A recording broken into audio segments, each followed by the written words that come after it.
18 अक्टूबर 2025 रामनवमी का रौनक से भरा व्यस्त दिन था।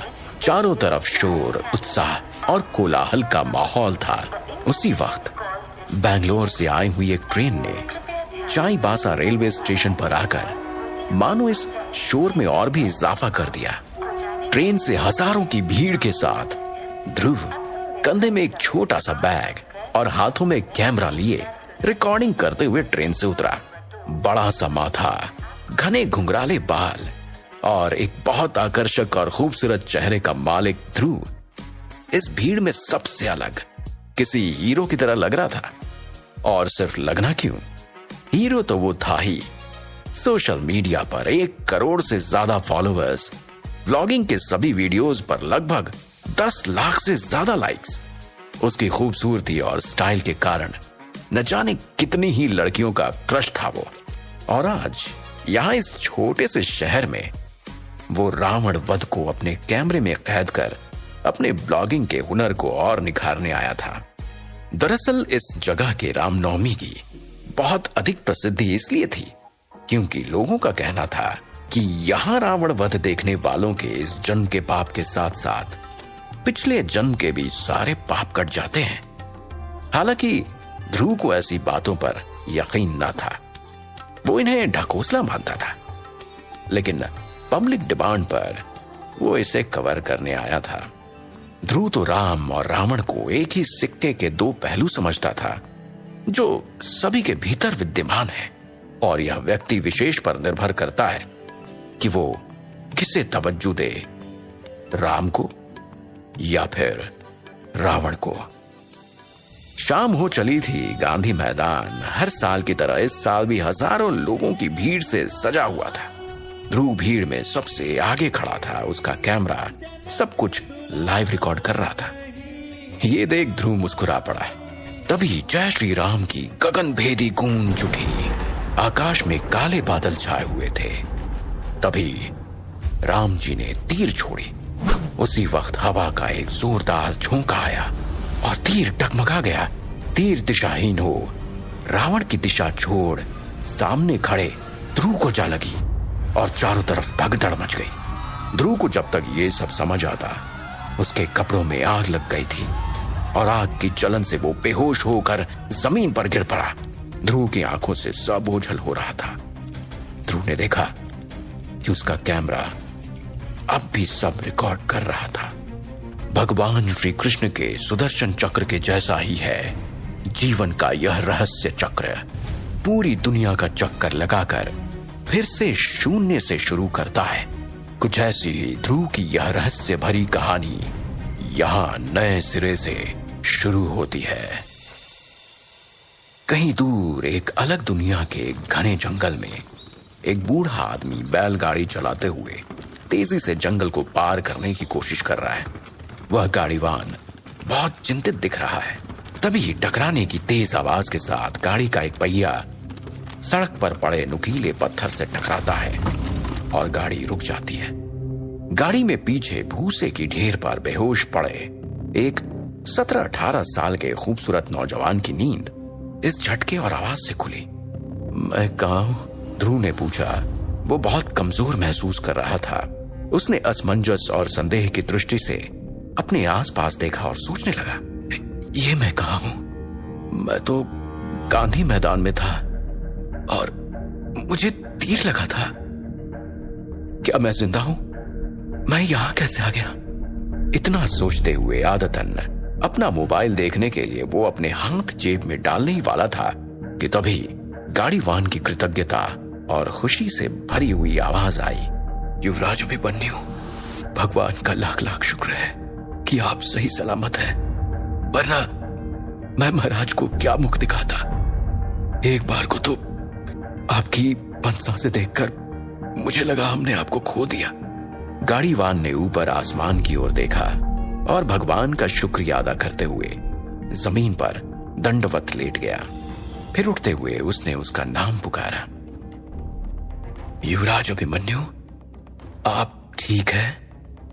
अभिमन्यु? ध्रुव की नजर अभी भी साफ नहीं थी, लेकिन उसने अपनी नजरों से ठीक होने का इशारा किया। गाड़ीवान खुश था उसने कहा, युवराज अभिमन्यु, आप थोड़ी देर पहले घोड़े से गिर गए थे और आपको बहुत चोट लग गई थी। आपकी सांसें और धड़कन दोनों रुक चुकी थी।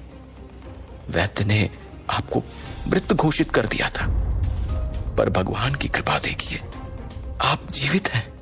ध्रुव को कुछ समझ नहीं आ रहा था कि उसके साथ ये क्या हो रहा है। उसने फिर से मोबाइल निकालने के लिए जेब टटोलनी चाहिए तो उसे दो बड़े झटके लगे। एक तो उसने देखा कि उसने शिकारियों वाले अजीब से कपड़े पहने हैं, और दूसरा बड़ा झटका यह लगा कि उसके हाथ के साथ साथ पूरे शरीर का रंग सांवला है, जबकि ध्रुव तो एकदम शुभ्र गोरे रंग का था। उसने अपने दिमाग पर जोर देकर याद करने की कोशिश की कि वो तो चायबासा गया था, जहां की मान्यता के अनुसार वहां रावण वध देखने से पिछले जन्म के पाप कटते हैं, पर यहां कहीं उसका पुनर्जन्म तो नहीं हो गया। ओह शिट यार, ये सोचते ही उसके चेहरे पे डर के भाव आ गए। शायद ध्रुव किसी और के शरीर में प्रवेश कर चुका था। यह शरीर बहुत कमजोर था और वो अपने सिर के पिछले हिस्से में दर्द महसूस कर रहा था। दिमाग पर ज्यादा जोर देने पर उसे ऐसी बहुत सारी यादें भी आ रही थी जो उसने कभी जी ही नहीं थी। ये यादें शायद इस शरीर की नहीं, लेकिन ऐसा कैसे हो सकता है?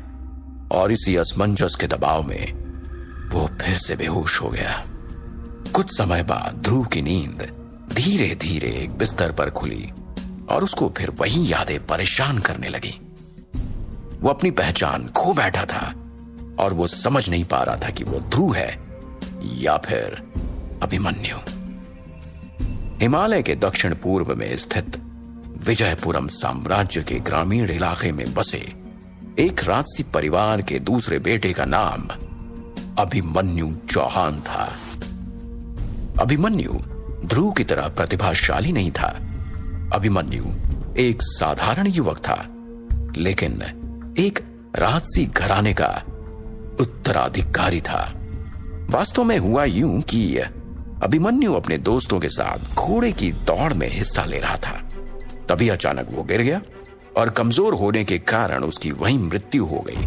और संयोग से ध्रुव की भटकती हुई आत्मा रहस्य चक्र की धारा में बहते हुए ठीक उसी समय आकर उसके शरीर में प्रवेश कर गई। लेकिन तब तक अभिमन्यु का ब्रेन डेड नहीं हुआ था। यह ध्रुव का पुनर्जन्म था, लेकिन ध्रुव का पुनर्जन्म एक बच्चे के शरीर में नहीं, एक नौजवान युवक अभिमन्यु के शरीर में हुआ था। लेकिन अभिमन्यु का ब्रेन अभी भी जिंदा था और ध्रुव उसके ब्रेन को स्कैन कर सकता था। ध्रुव ने अनुमान लगाया कि अभिमन्यु की जिंदगी और दुनिया मध्यकालीन समय की थी और वो एक राजसी चौहान परिवार का वारिस था। मुझे विश्वास नहीं हो रहा है कि मैंने पुनर्जन्म ले लिया है, वो भी समय के कितने पीछे। मुझे तो मोबाइल कंप्यूटर की नॉलेज है, यहां तो इलेक्ट्रिसिटी भी नहीं दिख रही। ध्रुव ने हैरानी से सोचा, उसकी मॉम का क्या हाल हुआ होगा जब उन्हें पता चला होगा कि वो मर गया है। और डैड अब किसके सहारे जिएंगे, कैसे होंगे वो अपनी इस दशा के लिए भगवान से शिकायत करने ही जा रहा था कि तभी ध्रुव को बाहर से आती कुछ आवाजें सुनाई दी। उसने अपने आंसू पोंछे और आसपास देखा। तभी कर्कश आवाज के साथ दरवाजा खुला। लाल रंग के कपड़ों में गंभीर चेहरे वाला एक अधेड़ उम्र का आदमी तेजी से अंदर आया। उसके हाथ में चांदी का एक छोटा सा कटोरा था और जिसमें कोई सब्जी और थाली भरकर पूड़ियां थीं। ध्रुव को पता था ये कौन है। ये अभिमन्यु का पिता था। अभिमन्यु, क्या आप बेहतर महसूस कर रहे हैं? उस आदमी ने थाली और कटोरे को बिस्तर के पास मेज पर रखा और अपनी हथेली से ध्रुव के माथे को छुआ। अब तुम्हें बुखार नहीं है, तुम ये विशेष मछली खाओ, उस आदमी ने कहा। ध्रुव उस आदमी को अभिमन्यु की यादों से पहचानता था।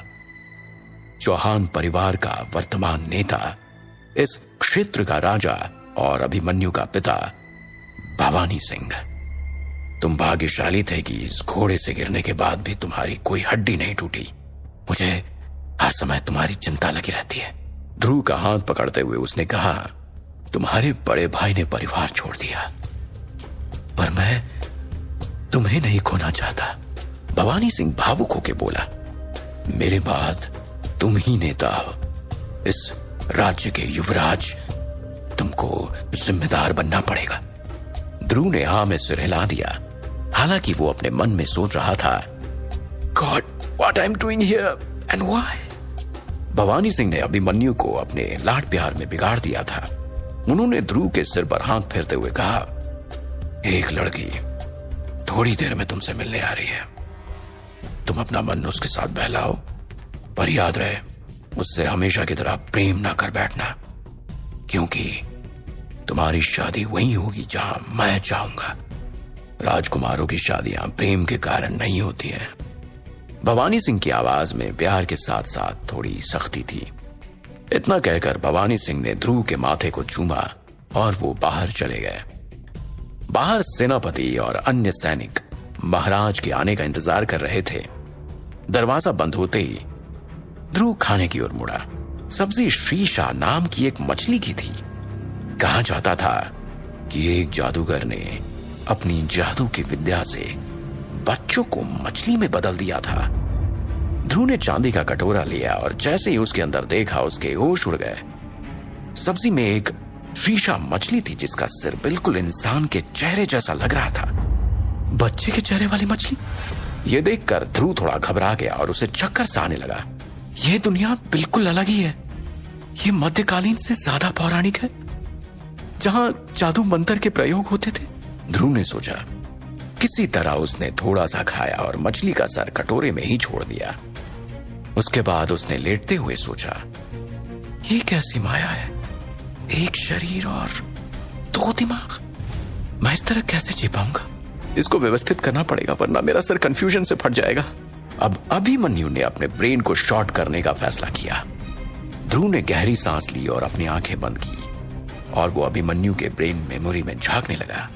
अभिमन्यु की मेमोरी के हिसाब से उसके पिता भवानी चौहान का लगभग 5000 लोगों का राज्य विजयपुरम था। हालांकि ये साम्राज्य हमेशा धन और शक्ति का प्रतीक रहा था, फिर भी इस समय विजयपुरम साम्राज्य दुश्मनों से घिरा हुआ था। राजा भवानी चौहान बहुत शक्तिशाली था, लेकिन उसके छोटे बेटे अभिमन्यु ने कुछ ऐसा किया जो उन्हें बिल्कुल अच्छा नहीं लगा। अभिमन्यु सेलारगढ़ में शिक्षा पाता था। वहां अभिमन्यु को अपनी शिक्षा में एक आकर्षक लड़की मिली जिसका नाम कांचनी चंदेल था। वो राजा अनंत सिंह चंदेल की सबसे प्यारी बेटी थी और उस साम्राज्य में चंदेल राजा का दर्जा राजा भवानी चौहान से ऊंचा था। अभिमन्यु को कांचनी पसंद थी, लेकिन कोई और भी था जो कांचनी को पसंद करता था। तो अभिमन्यु और उस लड़के में शर्त लग गई, जो जीतेगा कांचनी उसकी। लेकिन उस लड़के ने चोरी से अभिमन्यु के घोड़े की काठी ढीली कर दी। नतीजतन अभिमन्यु घोड़े से गिर गया और उसकी तत्काल मृत्यु हो गई। और तभी ध्रुव की आत्मा ने उसके शरीर में प्रवेश लिया। भवानी सिंह अभिमन्यु से बेहद प्यार करते थे और इसी लाड प्यार ने उसे बिगाड़ दिया था। बाकी युवराजों की तरह अभिमन्यु युद्ध कला का अभ्यास नहीं करता था। उसे सिर्फ लड़कियों में रुचि थी और वो पूरी तरह से एक अय्याश लड़का था। पूरे राज्य में कोई भी अभिमन्यु को पसंद नहीं करता था, पर भवानी सिंह के डर से उसे कोई कुछ नहीं कहता था। तो फिर क्या सिर्फ एक लड़की कांचनी के पीछे अभिमन्यु ने अपनी जान गंवा दी? ध्रुव सोचने लगा, क्या अभिमन्यु को अपने पिता का जिम्मेदार बेटा नहीं बनना चाहिए था और खतरे से घिरे अपने डैड का साथ नहीं देना चाहिए था, जो इतने सारे दुश्मनों से हमेशा घिरे रहते? लेकिन हाँ, अभिमन्यु तो एक बिगड़ा हुआ युवराज था और अब सब ध्रुव को अभिमन्यु समझ रहे थे। ये सोचते हुए न जाने कब ध्रुव की आंख बंद होने लगी और वो सो गया। ध्रुव की आंख खुलते ही उसने खुद को रावण वध के मैदान में पाया।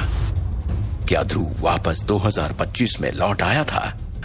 वो देख पा रहा था वहां लोगों की भगदड़ मची हुई थी और वो धू धू कर जल रहा है। ध्रुव अपने आप को बचाने की कोशिश करने लगा, लेकिन ध्रुव का शरीर जल रहा था। तभी एक पानी का टैंकर लाया गया और उस पे पानी डालकर उसकी आग बुझाने लगे, लेकिन ये क्या? ध्रुव अब खुद को देख पा रहा था। उसे उठाकर एक एम्बुलेंस में ले जा रहे थे। हॉस्पिटल में उसके परेशान माँ बाप उसके स्ट्रेचर के साथ भाग रहे थे कि अभिमन्यु वापस 2025 में लौट आया था। क्या रिश्ता है ध्रुव का अभिमन्यु से?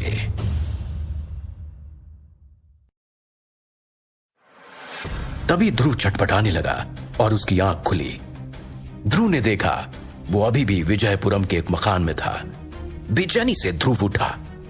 वो बाहर से आती हुई लोगों की आवाजें सुनने लगा। राज्य में अपराधियों के एक समूह ने घुसपैठ किया था। ये अपराधी आम जनता को लूट रहे थे और कई परिवारों की हत्या भी कर चुके थे। इससे प्रजा बहुत दहशत में थी। संग्राम सिंह अपने पहरेदारों के साथ शहर के चारों ओर अपराधियों की खोज कर रहा था। अपने बेडरूम के बाहर ध्रुव ने आंगन के बीच में स्थित एक छोटे से तालाब को देखा। उसे खुद को देखने की जिज्ञासा हुई। वहां 2 पहरेदार तालाब के पास खड़े थे। उन्होंने ध्रुव को देखते ही उसे सलाम किया। पहरेदार भैरव ने चिंतित स्वर में पूछा, युवराज अभिमन्यु, आप ठीक है ना? उसने सोने के रंग का एक भारी चमड़े का कवच पहना था और वो उस कवच में बेहद डरावना लग रहा था। ध्रुव ने झुककर जल्दी से तालाब में झांका। पानी में उसे अभिमन्यु का अक्स दिखाई दिया। अभिमन्यु बिल्कुल उसकी तरह नहीं दिखता था। अभिमन्यु कमजोर था। गहरी बेचैनी के साथ ध्रुव ने अपना चेहरा पीछे कर लिया। किसी और के जिस्म कैद ध्रुव की आत्मा इस कड़वे सच को सामने देख तड़प उठी और उसकी आंखें भर आई। क्या मुझे ये नई जिंदगी इस नए चेहरे और शरीर के साथ जीना होगा? जब मेरे पिछले जन्म का वजूद इस तरह मिट चुका है, जैसे उसका कहीं नामो निशान नहीं, तो मेरे शरीर के साथ मेरी यादें भी उसी दुनिया में पीछे छूट जानी चाहिए थी। अब मैं अभिमन्यु और अपनी यादों के बीच तालमेल कैसे बिठाऊंगा? क्या मेरे जीवन की यादें और मेरे अनुभव अभिमन्यु के जीवन को एक नई दिशा देने में सहायक बन पाएंगे? अभिमन्यु के चेहरे पर भाव इतनी तेजी से बदल रहे थे मानो पावर पॉइंट पर चल रहा कोई स्लाइड शो हो। दूसरा गार्ड सुखीलाल बहुत गौर से अभिमन्यु को देख रहा था। ध्रुव ने जल्दी ही खुद पर काबू करते हुए पहरेदारों से पूछा, क्या संग्राम सिंह ने आपको भेजा है? सुखीलाल ने जवाब दिया, हाँ, हम आपको वापस महल ले जाएंगे। ध्रुव ने कहा, ठीक है, चलते हैं। जल्दी ही वो तीनों उस घर से महल के लिए निकल पड़े। सुखीलाल अपने आप को भाग्यशाली मानता था कि उसे सेना में भर्ती कराया गया था। इससे उसकी सामाजिक स्थिति आम लोगों की तुलना में बहुत ऊपर हो गई थी। इस नौकरी से मुझे बहुत इज्जत मिली है। सुखीलाल हंसकर बोला। अचानक सुखीलाल ने पास से गुजर रहे एक ठेले वाले के ठेले से एक टमाटर उठा लिया और खाने लगा। ठेले वाला इससे खुश नहीं दिखाई दे रहा था, लेकिन वो कुछ ना कह सका। ध्रुव समझ गया कि राज परिवार के पहरेदार बिना पैसे दिए दुकानदारों से चीजें लेते हैं, क्योंकि आम लोग उनसे बहुत डरते थे। तभी वहां उसके पिता भवानी सिंह की सेना की एक टुकड़ी कदम ताल करते जाती दिखाई देती है। रास्ते में चलते चलते ध्रुव पहरेदारों से दिख रही विभिन्न चीजों के बारे में जानकारी लेता रहा। उन्हें शहर से बाहर निकलने में ज्यादा समय नहीं लगा, जहां एक घोड़ा गाड़ी उनका इंतजार कर रही थी। जैसे ही ध्रुव गाड़ी की ओर बढ़ा, उसी वक्त तेजी से घूमती हुई एक गेंद आकर ध्रुव के पैरों से टकराई। ध्रुव ने देखा एक छोटा बच्चा सहमते हुए अपनी गेंद को देख रहा था। ध्रुव को वो बच्चा बहुत प्यारा लगा और उसे गेंद देते हुए उसने उसको गोद में उठा लिया। उस बच्चे के माँ बाप हैसियत के फर्क को समझते थे, इसलिए वो दोनों ध्रुव की तरफ दौड़ पड़े। पलक झपकते ही सुखीलाल और भैरव ने उस बच्चे की तरफ अपनी अपनी तलवारें तान ली। बच्चा डर से थर थर कांपने लगा। उसी वक्त सेना की टुकड़ी ने भी बच्चे के माँ बाप पर तलवारें खींच उनके गर्दन पर रख दी। वो दोनों घुटनों पर बैठकर माफी के लिए सर पटकने लगे। ध्रुव एकदम हक्का बक्का रह गया। एक छोटे से बच्चे पर तलवार खींच दी गई। इस बात से वो जितना हैरान था, उससे कहीं ज्यादा गुस्सा था। लेकिन ध्रुव के अंदर एक द्वंद्व शुरू हो गया था। ध्रुव का ब्रेन उसे कह रहा था ये गलत है, लेकिन अभिमन्यु का ब्रेन कह रहा था काट दो इस बच्चे का सर, ये गरीब है, इतनी हिम्मत कैसे हुई? ध्रुव इस दुविधा से बाहर निकलना चाहता था। आखिर अभिमन्यु का शरीर अब उसका है और उसको अभिमन्यु के ब्रेन को चुप कराना पड़ेगा। बहुत जतन के बाद ध्रुव ने गुस्से से आदेश दिया, बच्चे और उसके माता पिता के ऊपर से तलवारें अभी के अभी हटाओ, और जब तक हम ना कहें किसी को हमारे सामने तलवार निकालने की आज्ञा नहीं है। अभिमन्यु का यह तेवर सैनिकों के लिए बहुत आश्चर्यजनक था। कईयों ने सोचा, कल तक तो ये अय्याश और कमजोर पर वार का प्रयोग करने वाला लड़का था, फिर आज ये ऐसे कैसे बोल रहा है? सैनिकों को अभिमन्यु की बात अटपटी लगी। वो एक दूसरे को आश्चर्य से देखने लगे, लेकिन सैनिकों ने तलवारें हटा दी और आगे बढ़ गए। बच्चे के माता पिता ने जमीन पर लेटकर ध्रुव को धन्यवाद दिया। ध्रुव के लिए यह बहुत अनोखा अनुभव था। वो सोचने लगा, क्या मैं अभिमन्यु की तरह बिहेव करने लगा हूं? फिर अभी मैंने उसकी सोच से अलग रिजेक्ट कैसे कर दिया? यही सोचते हुए वो भैरव और सुखीलाल के साथ गाड़ी पर चढ़ गया। रास्ते में सुखीलाल और भैरव को बहुत इच्छा हो रही थी कि वो अभिमन्यु को बताएं कि उन्हें किसी भी आम इंसान से दूरी बनाकर रखनी चाहिए, चाहे फिर वो बच्चा ही क्यों ना हो। लेकिन अभिमन्यु के चेहरे के कठोर भाव को देखकर वो दोनों चुप ही रहे। वो लोग जल्दी ही चौहान परिवार के किले के दरवाजे पर पहुंच गए। ध्रुव गाड़ी से बाहर निकला। किला एक हरे भरे जंगल के भीतर बनाया गया था।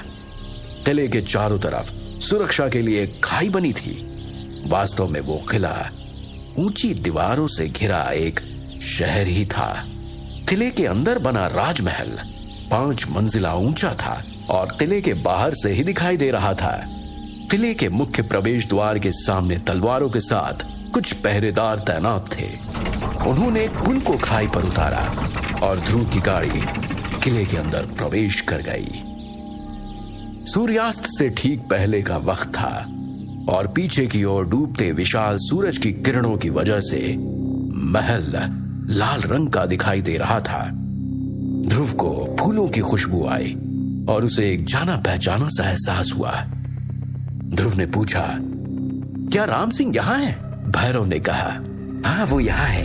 हम आपको सुरक्षित यहाँ ले आए हैं और अब हम अपने काम पर वापस जा रहे हैं। महल के दरवाजे पर राम सिंह कई महिला पहरेदारों के साथ ध्रुव के स्वागत में खड़ा था। राम सिंह, मैं वापस आ गया। ध्रुव चिल्लाते हुए तेजी से राम सिंह के पास पहुंच गया। ध्रुव के अंदर का अभिमन्यु राम सिंह को देखकर बहुत एक्साइटेड था और ध्रुव इस बात से हैरान था। राम सिंह एक खानसामा था और अधिकतर वही महल में आने वालों का स्वागत करता था। वो यहाँ लगभग 30 सालों से काम कर रहा था। छोटे मालिक, अब आपको बस महल में ही रहना चाहिए और बेहतर होगा कि संग्राम सिंह यही आपकी शिक्षा की व्यवस्था करते। और अभी बाहर की स्थिति ठीक भी नहीं है। हमें नहीं लगता कि आपको अकेले बाहर रहने देना चाहिए, राम सिंह ने कहा। ध्रुव महसूस कर सकता था कि राम सिंह को उसकी कितनी चिंता थी। वहां सफेद कपड़े पहनी 2 जवान लड़कियां उनका इंतजार कर रही थी और राम सिंह को ध्रुव के साथ आते देखकर वो एक साथ उनके सम्मान में झुक गईं। युवराज अभिमन्यु, लड़कियों ने एक साथ कहा। शिल्पी और मान्या। ध्रुव ने अभिमन्यु की स्मृति में जल्दी से खोज की। बहुत लंबा समय गुजर गया, ध्रुव ने कहा और वो मुस्कुराया। अभिमन्यु जब भी उस महल में होता तो इन लड़कियों के साथ जरूर समय बिताता था और ये दोनों लड़कियां भी हमेशा अभिमन्यु को प्रभावित करने की कोशिश में लगी रहती थी। हमने सुना है कि आप घायल हो गए थे, क्या अब आप ठीक महसूस कर रहे हैं? मान्या ने पूछा। मान्या 17 साल की थी। उसकी आवाज में एक अलग सी मादकता थी। साथ ही उसका शरीर रूपी फूल भी यौवन के उपमन में खिलने लगा था। उसकी कमर पतली और स्तन बड़े थे। ध्रुव को वो आकर्षक लगी और वो उसे कुछ देर तक देखता रहा। ऐसा लग रहा था कि मान्या समझ गई थी कि अभिमन्यु से देख रहा है, इसलिए शर्माने लगी। हालांकि उसने ऐसा दिखाया जैसे उसने अभिमन्यु की निगाहों पर ध्यान न दिया हो, लेकिन उसने धीरे से अपने ब्लाउज के कोने को कुछ यूं ठीक किया कि अभिमन्यु को उसके स्तनों की और बेहतर झलक मिल सके। ध्रुव की महल में वापसी पर स्वागत करने के लिए वहां बहुत लोग खड़े थे। मुझे अब अच्छा लग रहा है, चिंता ना करें, ध्रुव ने मुस्कुराते हुए सबसे विदा ली। मान्या उसे उसके कमरे तक पहुंचाने गई। अपने बेडरूम में आते ही ध्रुव एक गहरी सांस लेते हुए हताशा से बेड पर लेट गया। अब उसने गहराई से सोचा, मेरी मौत अगर रावण के वध के तीर से हुई तो फिर मेरी आत्मा किसी और युग में कैसे आ गई, और अगर मेरे दिमाग में किसी और की यादें हैं तो फिर मेरे शरीर का क्या हुआ। तभी ध्रुव को अपने शरीर पर कुछ रेंगता हुआ महसूस हुआ। झटके से उसने अपनी आंखें खोली और देखा मान्या उसके बगल में लेटी हुई थी और अपने कोमल हाथों से अभिमन्यु के सीने को सहला रही थी।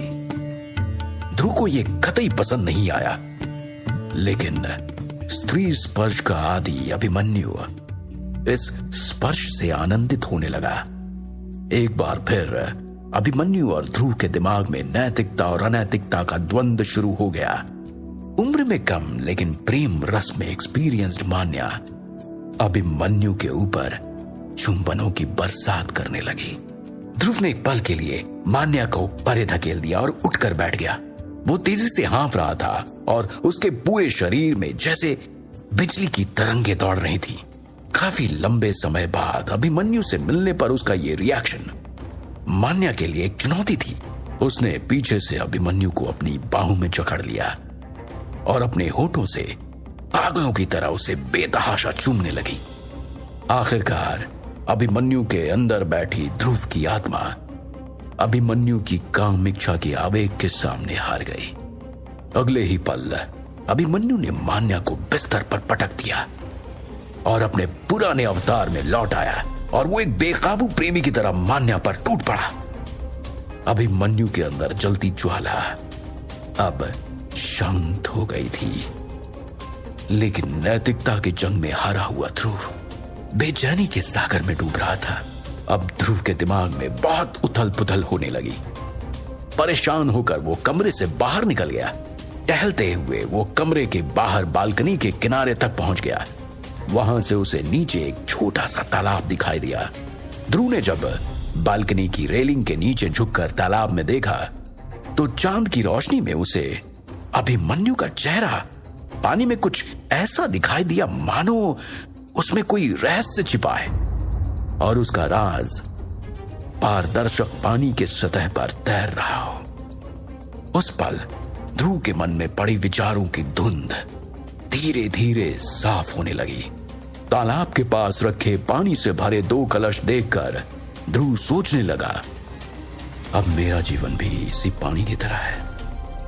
एक ही पानी मगर 2 अलग कलश में है, ठीक मेरी यादों की तरह। कभी मुझे अभिमन्यु की यादों के कलश से एक घूंट पानी पीना होगा तो कभी अपनी मरती हुई यादों के जाम का कड़वा घूंट अपने गले से उतारना होगा। लेकिन इस अनजाने सागर में डुबकी लगाकर क्या मैं सही सलामत किनारे तक पहुंच पाऊंगा? डेस्टिनी, ये कहां लाकर पटक दिया तूने मुझे?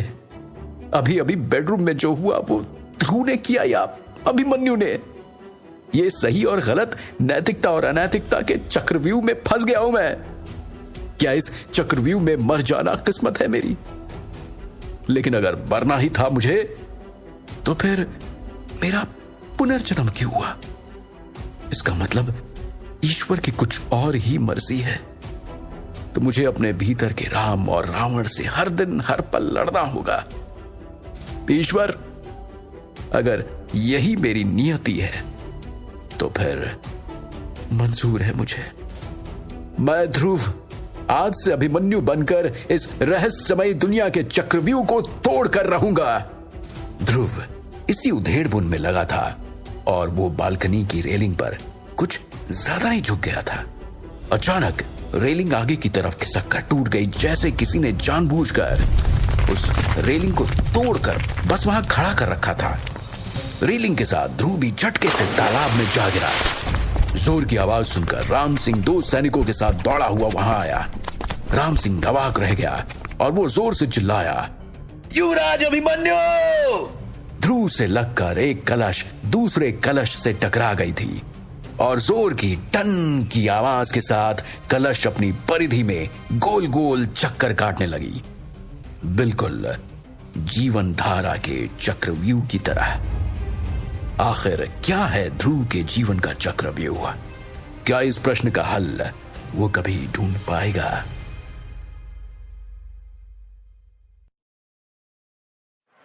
घबराया हुआ राम सिंह अभिमन्यु को तालाब से निकालकर उसके कमरे में ले गया। उसके अनुमान से कमजोर अभिमन्यु को अभी तक बेहोश हो जाना चाहिए था, लेकिन इसके विपरीत वो ठीक दिखाई दे रहा था, क्योंकि अभिमन्यु के मस्तिष्क में बैठे ध्रुव ने परिस्थिति का सामना करने का फैसला कर लिया था। अभिमन्यु के कमरे से जाते ही मान्या भी वहां से चली गई थी। बहुत दिनों बाद अभिमन्यु के साथ अंतरंग पल बिताकर मान्या बहुत खुश थी। उसे ऐसा महसूस हो रहा था जैसे उसने सबको पीछे छोड़ कोई बाजी जीत ली हो। राम सिंह अभिमन्यु को कपड़े बदलवा कर वहां से चला गया। ध्रुव अब थोड़ा अच्छा महसूस कर रहा था। चहलकदमी करते हुए वो अपने बेडरूम के दूसरे हिस्से में गया, जहां एक मेज थी और उस पर पीले रंग के कुछ चर्म पत्र रखे थे। अभिमन्यु उन चर्म पत्रों को पढ़ने लगा। जो कागज अभिमन्यु ने उठाया था उस पर बहुत सुंदर शब्दों में लिखाई थी। अचानक बेडरूम के कोने से एक पतली सी आवाज आई। अभिमन्यु ने उस अंधेरे कोने की ओर देखा जहां से आवाज आ रही थी, और वहां लंबे बालों वाली एक लड़की घुटनों के बल जमीन पर बैठी थी। उसे देखकर ऐसा लग रहा था जैसे वो अचानक गिर पड़ी हो। ध्रुव ने तुरंत ही अभिमन्यु की यादों को खंगालना शुरू कर दिया। बड़ी आसानी से उसे सामने बैठी लड़की का नाम याद आ गया। सौम्या, तुम सौम्या हो ना? क्या तुम्हें चोट लगी है? तुम ठीक तो हो? अभिमन्यु खड़ा हो गया और सौम्या की ओर चल पड़ा। सौम्या डरी हुई थी। उसने सहमते हुए सभी सवालों के जवाब में सिर्फ एक ही शब्द कहा, हाँ। ये कहकर सौम्या एक अंधेरे कोने के पीछे जाने की कोशिश करने लगी। अभिमन्यु उसकी सूजी आंखों को देखकर यह समझ गया कि वो जरूर रो रही थी। वो उसके चेहरे पर सूखे आंसू देख सकता था। सफेद फ्रॉक में सौम्या का आकर्षक शरीर उसे एक परी की तरह खूबसूरत दिखा रहा था। उसकी फ्रॉक के खुले गले से सौम्या की सुराहीदार गर्दन और गले के नीचे के उभार पर अभिमन्यु की आंखें टिकी रह गईं। सौम्या की नजरें अभिमन्यु से मिली और वह कांप सी गई। सौम्या के दिल की धड़कनें बहुत तेज हो गईं। जाहिर है 15 साल की सौम्या अभी तक किसी पुरुष के संपर्क में नहीं आई थी। हालांकि उसके बदन पर यौवन ने पूरे जोश से दस्तक दे दी थी। सौम्या ने शर्माते हुए अभिमन्यु से पूछा, युवराज अभिमन्यु, क्या मैं आपके लिए कुछ कर सकती हूँ? ध्रुव ने सौम्या के आकर्षक शरीर पर एक नजर डाली और अपना सिर ना में हिला दिया। मुझे अभी कुछ नहीं चाहिए, अभिमन्यु ने कहा। मान्या, मान्या! ध्रुव ने जोर से आवाज लगाई। बेडरूम का दरवाजा खुला। भूरे वस्त्र पहने हुए मान्या अंदर आई। मान्या ने विनम्रता से पूछा, मैं आपकी क्या सेवा कर सकती हूँ युवराज अभिमन्यु? हालांकि सौम्या को अभिमन्यु के कमरे में देखकर उसे बिल्कुल भी अच्छा नहीं लगा। इस लड़की को यहां से बाहर निकालो और उसे कमरा दिला दो। इतना बोलते हुए अभिमन्यु एक सेकंड के लिए रुका। उसे याद आया कि उसके पिता कितने क्रूर हैं और अगर उसने सौम्या को बाहर भेज दिया तो इसका साफ संकेत होगा कि अभिमन्यु को सौम्या पसंद नहीं आई और शायद इतना उसकी जान लेने के लिए काफी होगा। अभिमन्यु ने कोने में बैठी सौम्या की तरफ देखा। उसका चेहरा अभी भी डर से भरा हुआ था। मेरा आज कुछ भी करने का मन नहीं है, इसे बाहर ले जाओ और आराम करने के लिए एक कमरा दे दो। मैं इससे बाद में मिलूंगा, अभिमन्यु ने आज्ञा देते हुए कहा। मान्या ने विनम्रता से अभिमन्यु को प्रणाम किया और सौम्या को बेडरूम से बाहर ले गई। आखिरकार अब जाकर अभिमन्यु आराम कर सकता था। जब से उसने पुनर्जन्म लिया, तब से वो वास्तव में ये नहीं समझ पा रहा था कि उसे करना क्या चाहिए। अपनी पिछली जिंदगी में ध्रुव अपने काम को लेकर बहुत सीरियस था। वो ज्यादा और अच्छा काम करना चाहता था, इसलिए उसकी कोई गर्लफ्रेंड नहीं थी। लेकिन उसकी इस नई जिंदगी की शुरुआत ही एक अनचाहे सेक्स एनकाउंटर से हुई थी, जिसके ट्रॉमा से वो अभी तक बाहर नहीं निकल पाया था। ध्रुव चकित भाव से चारों तरफ अपने कमरे को देखते हुए कुर्सी पर बैठ जाता है और मेज पर रखे हुए हाथी दांत के सफेद पंख वाले कलम को हाथ में लेकर सोचने लगता है। मैं निश्चय ही मर गया हूं, पर मैं किसी और समय में रहने वाले एक अनजान शरीर में कैसे आ गया? अभिमन्यु अपने हाथ में रखे हुए पेन के साथ खेलते हुए सोच रहा था कि कितना अजीब अनुभव है ये। अभिमन्यु की याददाश्त के हिसाब से इस दुनिया में लोगों के पास काफी खतरनाक हथियार थे और वे अभी भी लंबी दूरी के हथियारों के रूप में धनुष और तीर का उपयोग कर रहे थे।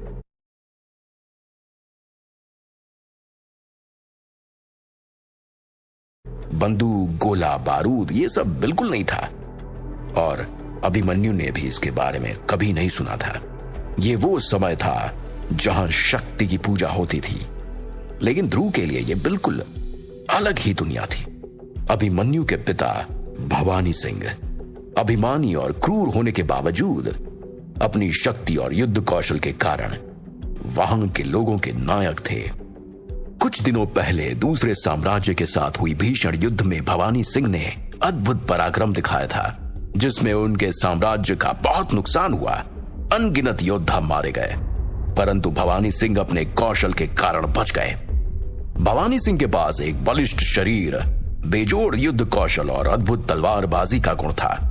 उन्होंने अकेले ही युद्ध में 15 सेना नायकों का वध किया था।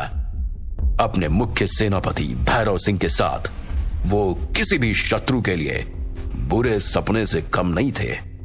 इस साम्राज्य में युद्ध में किसी का कौशल और क्षमता उसका पद और श्रेष्ठता निर्धारित करती थी। सेना की ताकत और भवानी सिंह जैसे मजबूत हाथों में उसकी कमान, यही वो चीजें थी जिन्होंने चारों तरफ अराजकता होने के बावजूद लोगों को निडर बना दिया था। इस अराजक युग में हर समय झड़पें और युद्ध होते रहते थे। भले ही भवानी सिंह इतना क्रूर और घमंडी था, फिर भी लोग उसके क्षेत्र से बाहर नहीं निकले। आखिरकार लोगों को किसी ऐसे व्यक्ति पर भरोसा करने की जरूरत थी जो अपने अस्तित्व के लिए उनकी रक्षा करने में सक्षम हो। किसी शक्तिशाली व्यक्ति की सुरक्षा के बिना लोग लंबे समय तक बाहर नहीं रह पाएंगे, क्योंकि हर जगह डाकू थे। कुछ डाकू खाने के अभाव में नरभक्षी भी बन गए थे। ऐसे समय में एक शहर से दूसरे शहर जाना मौत को आमंत्रित करने जैसा था, परंतु भवानी सिंह के क्षेत्र में ऐसा बिल्कुल नहीं था। उसकी आहट से ही बड़े से बड़े डाकू कांप जाते थे। यही कारण था कि महामंत्री भी प्रजा की सुरक्षा के लिए बिल्कुल आश्वस्त थे। भवानी सिंह कितना ही क्रूर क्यों ना हो, क्षेत्र में रहने वाले लोगों पर उसकी क्रूरता का कोई असर नहीं पहुंचता था, पर डाकुओं और शत्रुओं के लिए वो किसी काल से कम नहीं था। अभिमन्यु ने कागज को मेज पर से उठाकर पढ़ने की कोशिश की। उसने ऐसी भाषा कभी नहीं देखी थी। ये संस्कृत की तरह दिखने वाली कोई प्राचीन भाषा थी। अगर मेरे पास अभिमन्यु की याददाश्त नहीं होती तो इस भाषा को पढ़ना बहुत मुश्किल होता, अभिमन्यु ने सोचा और भगवान को धन्यवाद देने लगा। शब्दों की संरचना यहाँ अच्छे तरह से विकसित दिखती है, अभिमन्यु ने खुद से कहा। कितना अच्छा होता अगर मेरे पास मेरा चिप होता, अभिमन्यु ने सोचा और अपना हाथ अपने दिमाग के पास ले गया, जहां पर उसका चिप हुआ करता था जब वो जिंदा था। ये चिप उसने अपने दिमाग में तब फिट करवाई थी जब वो अपनी दुनिया में जिंदा था। टिंग टोंग, ध्रुव के कान में यह आवाज गूंज उठी।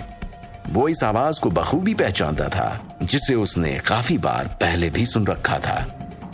यह आवाज उसके चिप के एक्टिवेट होने की थी। आपकी सेवा में चिप नंबर 18907 मैं एप्पल कंपनी द्वारा बनाई गई हूँ। मैं आपके लिए क्या कर सकती हूँ? अभिमन्यु के दिमाग में एक प्यारी सी महिला आवाज बोल रही थी। ध्रुव इससे हैरान नहीं था, क्योंकि वो जानता था कि ये चिप की विज्ञान ध्वनि है।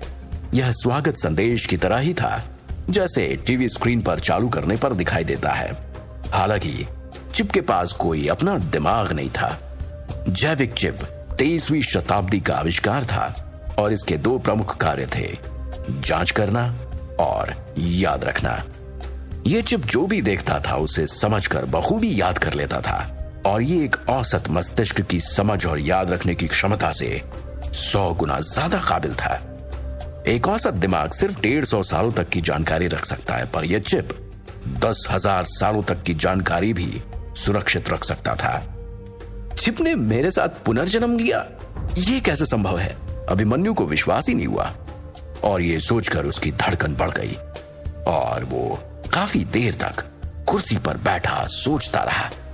लेकिन संभव हो सकता है क्योंकि मेरा चिप सबसे लेटेस्ट वर्जन था और उसको मेरे दिमाग में इंस्टॉल कर दिया गया था, बिल्कुल मेरे बाकी शरीर के अंगों की तरह। ये मेरे जीन्स में घुस गया था और शायद यही कारण है कि मेरे साथ साथ ये भी पुनर्जीवित हो गया। अभिमन्यु ने अनुमान लगाया। अभिमन्यु बहुत उत्साहित था और वो जोर जोर से सांस ले रहा था। ऐसे युग में जहां सिर्फ ताकत की पूजा हो और हथियार के बल पर ही सब कुछ किया जाता हो, वहां पर यह चीज बहुत काम आएगी, अभिमन्यु ने उत्साहित होकर सोचा। मोमबत्ती की पीली रोशनी में अभिमन्यु का चेहरा और चमक रहा था। वो उठा और उसने खिड़की खोली। अभिमन्यु के दिमाग में सोच का एक बवंडर सा मचा हुआ था। उसने ताजी हवा खाने के लिए अपना सर खिड़की के बाहर निकाला। हवा के केवल एक झोंके के साथ उसकी सारी थकावट मानो चली गई हो। बाहर से आती हुई मिट्टी और घास की खुशबू दिल में एक अलग ही तरंग पैदा कर रही थी। उसका शयन कक्ष 4थी मंजिल पर था और वो बाहर लंबा घना जंगल देख पा रहा था। बाहर से पेड़ के पत्तों और झिंगुरों की आवाजें आ रही थीं। चांद की चांदनी चारों तरफ बिखरी हुई थी। अचानक अभिमन्यु ने बाहर से आते हुए घोड़ों के कदमों की आवाज सुनी, जो जंगल के बीचों बीच एक रास्ते से आ रही थी। ठंडी हवा के झोंके से अभिमन्यु काफी बेहतर महसूस कर रहा था। रात की चांदनी में उसने हथियारों से सुसज्जित सेनापति को महल की तरफ आते हुए देखा। कुछ शूरवीरों के पास जलती हुई मशालें थी और जिन घोड़ों पर वो बैठे थे उन घोड़ों के कदम ताल की आवाज अभिमन्यु स्पष्ट रूप से सुन पा रहा था। अभिमन्यु देख पा रहा था कि उस सेना का सेनापति अपनी सेना से कुछ बात कर रहा है और वो सब हंस रहे थे। उनके चेहरे पर युद्ध विजय की एक अलग ही आभा थी। मशालों की रोशनी में अभिमन्यु ने जब सेना नायक को देखा तो हैरान रह गया। ये तो पिताजी हैं, भवानी सिंह।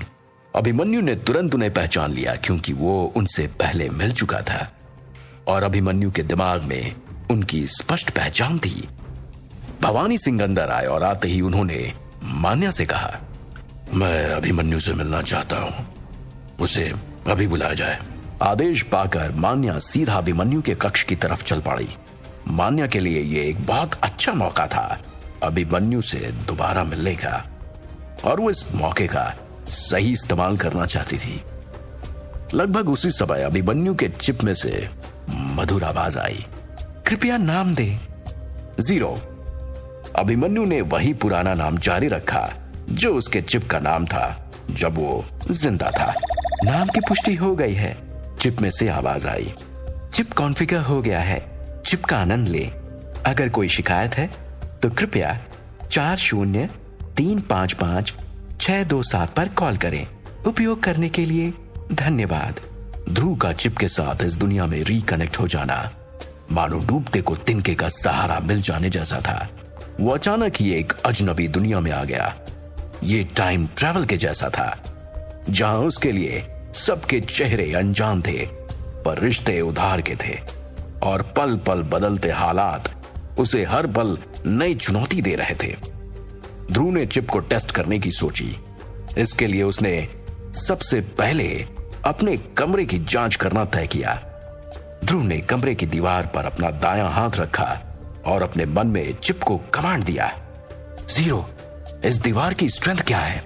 तुरंत ही ध्रुव के दिमाग में फिट चिप एक्टिव हो गया और उसने रिप्लाई दिया, height 25 feet, width 2 feet, weight 500 ton. Chip ने यह इंफॉर्मेशन ध्रुव के दिमाग में दिया था।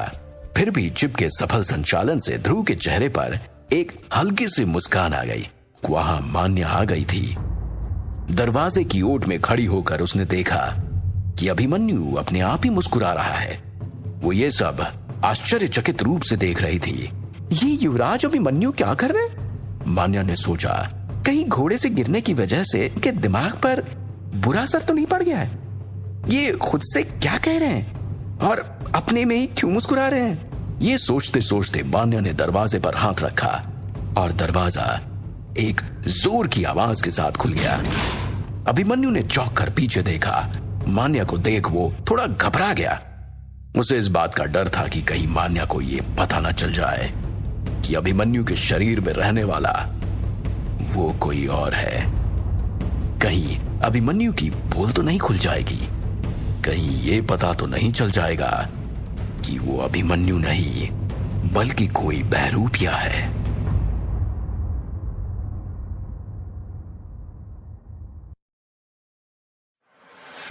दरवाजे के अचानक खुलते ही मान्या जल्दी से संभल गई। अपने मन में उठ रहे सवालों को उसने तुरंत ही दिमाग से झटक दिया और कमरे में घुसते हुए बोली, युवराज अभिमन्यु, आप ठीक हैं? और आप किससे बातें कर रहे हैं? मान्या ने बेडरूम में आते ही पूछा। अचानक मान्या को दरवाजे के पीछे खड़ी देख ध्रुव पहले तो घबराया, लेकिन जल्दी ही सावधान होते हुए उसने उत्तर दिया, किसी से भी नहीं, मैं किताबों से नई भाषा सीख रहा हूं और उसी का अभ्यास कर रहा हूं। पर क्या मैं जान सकता हूं कि इतनी रात गए तुम मेरे कमरे में क्यों आई हो? ध्रुव ने थोड़ी सख्त आवाज में पूछा। मान्या के अचानक सवाल पूछने से ध्रुव हड़बड़ा गया। उसे यह एहसास हुआ कि मान्या के साथ प्राइवेट मोमेंट शेयर करने की वजह से शायद वो खुद को अभिमन्यु की गर्लफ्रेंड समझने लगी है। ध्रुव ने फैसला किया कि जितनी जल्दी हो सके वो इसकी इस गलत फहमी को दूर कर देगा, क्योंकि वो इस रिश्ते को मानने के लिए खुद ही तैयार नहीं था। उसकी नजर में मान्या के साथ उन लम्हों में अभिमन्यु का शरीर था और अभिमन्यु का ही दिमाग था। ध्रुव वहां कहीं नहीं था, जिसकी अपनी जिंदगी में तो कोई गर्लफ्रेंड ही नहीं थी और वो प्यार के एक्सपीरियंस से भी अनजान था। यही कारण है कि वो मान्या के साथ हुए सेक्स एनकाउंटर को एक्सेप्ट करने के लिए तैयार नहीं था। उसके लिए तो वो पहला एक्सपीरियंस बहुत स्पेशल होगा और किसी ऐसे इंसान के साथ होगा जिससे वो सच में प्यार करेगा।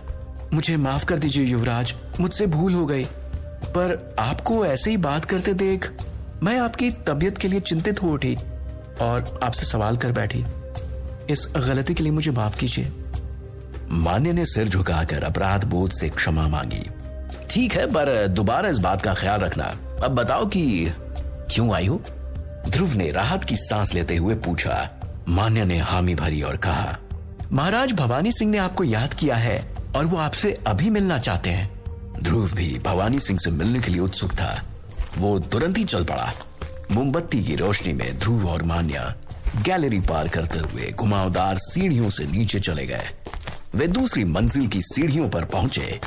दालान के अंत में एक आधा खुला हुआ कमरा था, जिसमें से आती हुई रोशनी को ध्रुव साफ देख पा रहा था। आप इस कमरे में जाइए, मैं यहीं आपका बाहर इंतजार करूंगी, मान्या ने नम्रता से कहा। ध्रुव ने हामी भरी और कमरे में चला गया। ध्रुव के करीब आते ही भवानी सिंह की गहरी आवाज और तेज हो गई। प्रदेश में मेरे विरुद्ध जाने का साहस किसी में नहीं है। ये अपराधी जरूर बाहरी प्रदेश के हैं। भवानी सिंह ने आत्मविश्वास से भरे लहजे में कहा। कमरे के अंदर से एक और गहरी आवाज आई और वो थी सेनापति संग्राम सिंह की। मुझे भी ऐसा ही लगता है।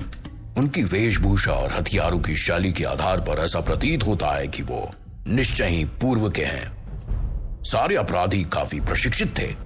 ये कोई साधारण डाकू नहीं है और मुझे लगता है कि ये सलादीन साम्राज्य के हैं, जो शायद 4 साल पहले हुई घटना का बदला ले रहे हैं। भवानी सिंह ने कहा, पर मुझे ऐसा नहीं लगता, क्योंकि उनके और हमारे साम्राज्य के बीच में काफी विशाल जंगल फैला हुआ है, जिसे पार करके आना बहुत कठिन है।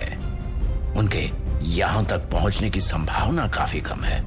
संग्राम सिंह ने रहस्यपूर्ण आवाज में कहा, मुझे लगता है कि यह काम अनंत चंदेल का है। हो सकता है। हमने हाल के दिनों में उसकी नाक में दम कर रखा था, भवानी सिंह ने मुस्कुराते हुए कहा। ध्रुव ने दरवाजे पर दस्तक नहीं दी। वो चुपचाप बाहर खड़ा रहा। वो जानता था कि उसके पिता और संग्राम सिंह ने उसके कदमों की आहट सुनी थी और वे जानते थे कि वो बाहर खड़ा है। बातों बातों में संग्राम सिंह का ध्यान ध्रुव की ओर गया और उसने थोड़ा नम्र होते हुए कहा, आप अंदर आ सकते हैं अभिमन्यु। जी, ध्रुव ने कहा और उसने दरवाजा खोला। संग्राम चचा और पिताजी, मैं आ गया, ध्रुव ने कहा और अभिमन्यु की याददाश्त में झांकने लगा। उसने देखा कि भवानी सिंह और संग्राम इस साम्राज्य के सबसे मजबूत स्तंभ हैं, जिनकी वजह से साम्राज्य टिका हुआ है और दुश्मनों से सुरक्षित है। भवानी सिंह संग्राम सिंह को सिर्फ एक सेनापति नहीं बल्कि अपना सबसे अच्छा दोस्त भी मानते हैं। जब भी साम्राज्य पर संकट आया, दोनों ने बहुत जाबाजी से उसका सामना किया। ध्रुव ये सब सोच ही रहा था कि तभी भवानी सिंह ने इशारा करते हुए कहा, बैठ जाओ। ध्रुव आज्ञा का पालन करते हुए धीरे से बैठ गया। बाहर के हालात ठीक नहीं है। सलादीन साम्राज्य और हमारे साम्राज्य के बीच युद्ध होने की बहुत अधिक संभावना है और मुझे पता चला है कि ये सलेड़गढ़ के अनंत चंदेल भी उनका साथ दे रहे हैं। इसका कारण हमारे साम्राज्य की भौगोलिक रचना है। हमारा क्षेत्र दोनों देशों की सीमाओं के बीच में है और व्यापार यही से संभव है। मैंने अपने एक आदमी को बंदरगाह पर भेजा है जहां से हमें हथियार मिल सकते हैं। जल्द ही हमारे पास हथियारों का जखीरा होगा। भवानी सिंह ने संग्राम सिंह से फिर बात करना शुरू कर दिया। ध्रुव बगल में बैठकर दोनों को गौर से देखने लगा। संग्राम सिंह को उसने पहली बार देखा था। संग्राम सिंह देखने में बहुत गुस्सैल नजर आता था और उसकी लंबाई लगभग 6 फुट 5 इंच थी, जो काफी हट्टा कट्टा था। उसके सिर पे बाल नहीं थे और उसने गहरे काले रंग का लोहे का कवच पहन रखा था। अपने बाएं कान में उसने चांदी का कुंडल पहना हुआ था और उसके चेहरे पर तलवार की चोट का एक बहुत गहरा निशान था। कुल मिलाकर वो बहुत भयानक लगता था। जीरो, मेरे सामने बैठे इन दोनों लोगों की ताकत और युद्ध कौशल की जांच करो, ध्रुव ने मन में ही चुप से कहा। अचानक उसकी आंखों के सामने बहुत सारी जानकारी किसी झरने की तरह बहने लगी। ध्रुव जानता था कि इस दुनिया में शक्तिशाली होना बहुत जरूरी है। ताकतवर होकर ही वो जो चाहे यहां पर कर सकता है और खुद को जिंदा बचाए रखने के लिए भी ये जरूरी है। और इसलिए उसने दोनों की ताकत का अंदाजा लगाने का निश्चय किया।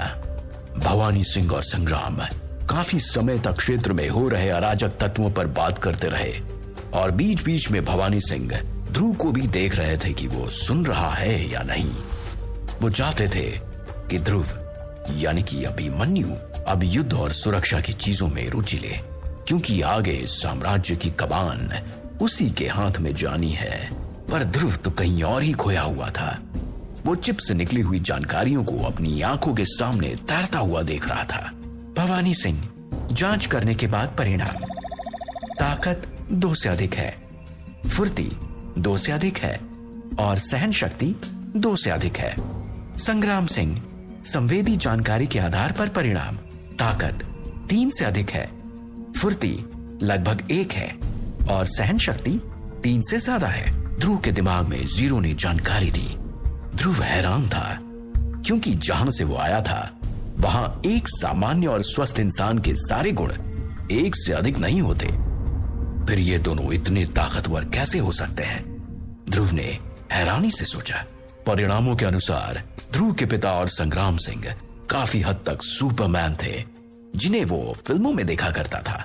उनके शक्ति अंक 2 और 3 से अधिक थे, जिसका मतलब यह था कि उनके पास 2 या 3 सामान्य वयस्क पुरुषों के बराबर शक्ति थी। इतनी शक्ति तो उसके पसंदीदा सुपर हीरो में भी नहीं थी। जब एक बार चिप की मदद से टीवी देखते हुए उसने उनकी शक्तियों की जांच की थी, ध्रुव अवाक था। फिर उसने मन में ही चिप से कहा, जीरो, मेरी ताकत की जांच करो। ध्रुव की आंखों के सामने नीले रंग में जानकारी आ गई। उसने पढ़ना शुरू किया। अभिमन्यु सिंह शक्ति जांच परिणाम। ताकत 0.3 से कम है, फुर्ती 0.4 से कम है और सहन शक्ति 0.7 से कम है। क्या? ध्रुव एक बार फिर अवाक हो गया। ये तो किसी बच्चे की ताकत से भी बहुत कम है। ध्रुव की दुनिया में भी 14 साल की उम्र के एक सामान्य किशोर की ताकत का स्कोर 0.5 और फुर्ती का स्कोर 1.2 होगा। अभिमन्यु इतना कमजोर है, ये कैसे संभव है? ध्रुव सोच रहा था। हो सकता है कि शायद ये शरीर अभी भी घायल है, इसलिए इसकी ताकत इतनी कम आ रही है। वो थोड़े दिनों के बाद फिर से जांच करेगा। ध्रुव ने खुद से कहा। अब तक भवानी और संग्राम सिंह अपनी योजनाओं के बारे में बात करना बंद कर चुके थे और अब उन्होंने अपना ध्यान ध्रुव की ओर किया। कल से अभिमन्यु आप संग्राम सिंह के साथ लड़ने का हुनर सीखना शुरू करेंगे, भवानी सिंह ने कहा। ध्रुव ने कहा, जी पिताजी। आप शारीरिक क्षमताओं के मामले में बहुत कमजोर हैं और अब मैं चाहता हूं कि आप अपनी कमजोरियों से ऊपर उठें, भवानी सिंह ने चिंतित स्वर में कहा। ध्रुव जानता था कि अगर अभिमन्यु का शरीर इतना ही मजबूत होता तो वो घोड़े पर से गिरने मात्र से मर नहीं जाता। जी पिताजी। ध्रुव ने सिर हिलाया। क्या आपकी तबीयत ठीक हो रही है? क्या अब आप पहले से अच्छा महसूस कर रहे हैं? संग्राम सिंह ने विनम्रता से पूछा। जी चाचा जी, मैं कसरत और प्रशिक्षण के साथ और जल्दी सुधार महसूस करूंगा, ध्रुव ने जवाब दिया। अच्छी बात है, संग्राम सिंह ने सिर हिलाया। अगर तुम्हें कुछ भी अलग सा खाने का मन हो तो तुम मनीषा को आदेश दे देना, वो रसोइयों की मालकिन है। कल ही मैंने अपने इन्हीं दोनों हाथों से एक बैल को मारा है। अगर तुम चाहो तो उसका मांस खा सकते हो, वो तुम्हें मजबूत बनाने में मदद करेगा। ठीक है, अब सो जाओ, भवानी सिंह ने कहा। इतना सुनकर ध्रुव उठा और उन दोनों को प्रणाम करके जाने लगा। कैंडल स्टैंड पकड़े हुए मान्या तब तक अंधेरे में अकेले वहां खड़ी रही जब तक ध्रुव बाहर नहीं आ गया। ध्रुव मान्या के पास पहुंचा और कहा, यहाँ और लोग क्यों नहीं हैं और पूरे दलान में इतना अंधेरा क्यों है? युवराज, दरअसल ये सारे कमरे रहने के लिए हैं, पर अभी सब लोग कसरत और प्रशिक्षण के लिए मैदान में हैं और बाकी बच्चे लोग शराब खाने में। यहाँ कोई नहीं है, इसलिए हम मोमबत्तियां बर्बाद नहीं कर रहे हैं और आप चारों तरफ अंधेरा देख पा रहे हैं। मान्या ने सिर हिलाया और जवाब दिया। ध्रुव ने सिर हिलाया। ठीक है। अभिमन्यु की याददाश्त के अनुसार महल अलग अलग भागों में विभाजित था। रहने वाले क्वार्टर, शस्त्रागार, प्रशिक्षण क्षेत्र, गतिविधि क्षेत्र, रसोई, मधुशाला, अस्तबल और अलग अलग क्षेत्र। महल आकार में किसी बड़े विश्वविद्यालय जितना था और यहाँ पर सिर्फ उच्च स्तरीय सैनिक और सेना नायकों को ही रहने की अनुमति थी। कुल मिलाकर इतने बड़े क्षेत्र में लगभग सिर्फ 200 लोग ही रहते होंगे। इनके अतिरिक्त बाकी और किसी को महल में रहने की अनुमति नहीं थी। चलो वापस चलते हैं, ध्रुव ने सोचना बंद किया और मान्या से कहा। मान्या ध्रुव को वापस बेडरूम में ले आई। दरवाजा खोलते ही ध्रुव ने सौम्या को बेडरूम के कोने में दुबका हुआ पाया। बेवकूफ लड़की, तुम युवराज के कमरे में फिर से क्या कर रही हो? मान्या उसे देखते ही चिल्लाने लगी। सौम्या ये सब सुनकर सहम गई और डर कर थोड़ा और कोने में दुबक गई। ठीक है, इसे रहने दो और तुम जाओ, ध्रुव ने मान्या को आदेश दिया। जी युवराज, जैसी आपकी इच्छा। मान्या को अभिमन्यु के कमरे से जाना बुरा लगा और उससे भी बुरी बात उसे ये लगी कि सौम्या कमरे में ही रह गई। मान्या के बाहर जाते ही ध्रुव ने दरवाजा बंद कर लिया और उसने अपना रुख सौम्या की ओर किया। उसके पास पहुंचकर ध्रुव ने थोड़ी देर उसे देखा। उसने सफेद और भूरे रंग के कपड़े पहने थे। उसके कंधे खुले और बाल बिखरे हुए थे। उसकी त्वचा एकदम श्वेत और चमकदार थी और कपड़ों के ऊपर से भी उसके यौवन के उभार साफ झलक रहे थे। अगर वो रो नहीं रही होती तो वो एक बहुत सुंदर और आकर्षक जवान लड़की होती जिसके साथ कोई भी रात गुजारना चाहेगा। सौम्या अपनी मां की जिद से दोबारा अभिमन्यु के कमरे में आई थी, लेकिन वो अभी भी काफी असहज थी। कामुक अभिमन्यु सौम्या की ओर आकर्षित होने लगा, लेकिन ध्रुव ने अपने दिमाग को फोर्सफुली चिप की ओर मोड़ दिया और अपने माइंड को कहीं और ऑक्यूपाइड करने का कमांड दिया। वो तो अभी तक